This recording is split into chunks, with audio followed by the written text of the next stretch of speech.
Hey everyone, welcome back to the channel. Today, we're diving into a super hot topic that a lot of people are curious about. Is weed rotting your brain?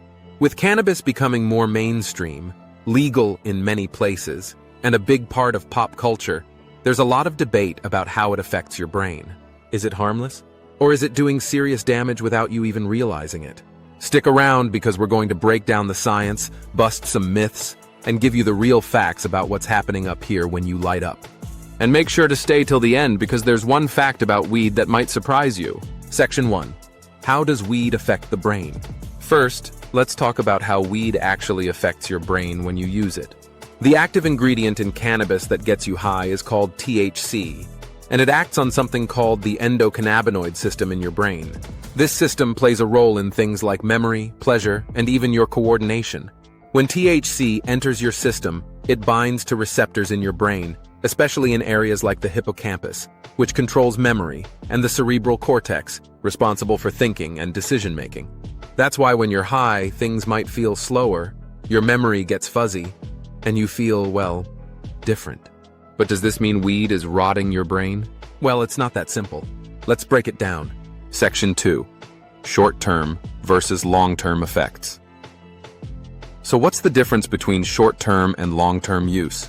In the short term, smoking weed can mess with your memory, make it hard to concentrate, and slow down your reaction times. That's why you might forget what you were just talking about, or why you walked into a room when you're high. These effects usually wear off when the high fades, and for casual users, the brain seems to bounce back. But for long-term users, especially those who start using weed heavily at a young age, the story is a little different. Studies show that heavy, prolonged use of cannabis, especially starting in adolescence when your brain is still developing, can have more lasting effects. This could include issues with cognitive function, meaning your ability to think, plan, and remember things might take a hit. Some research suggests that people who smoke a lot of weed over many years could have a lower IQ and problems with memory, even when they're not high. Section 3. Is it reversible? Alright, but here's a big question a lot of people ask. If you've been smoking weed for a long time, can your brain recover? Here's the good news.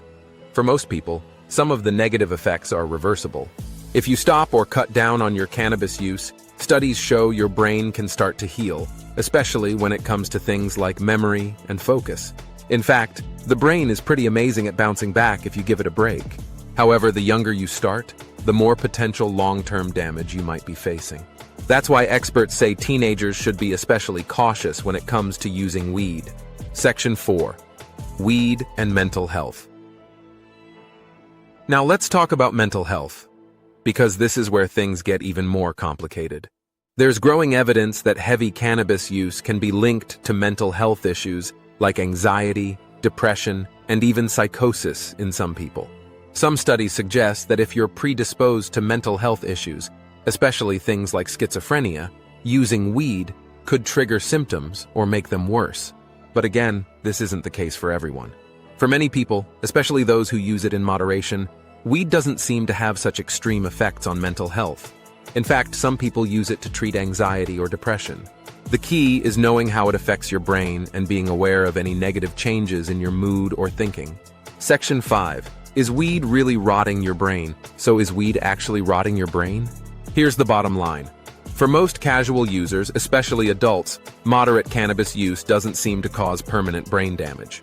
It might slow down your thinking or mess with your memory temporarily, but these effects usually go away after you stop using it.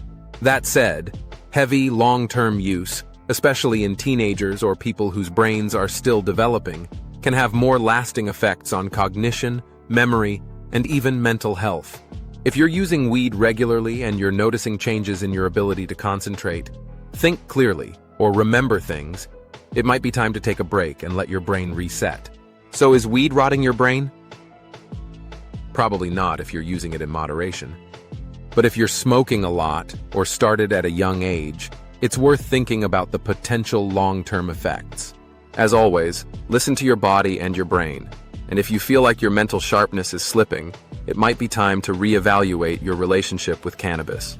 If you found this video helpful, give it a thumbs up, and don't forget to subscribe for more deep dives into topics like this. What are your thoughts on weed and brain health? Let me know in the comments. Thanks for watching, and I'll see you in the next video.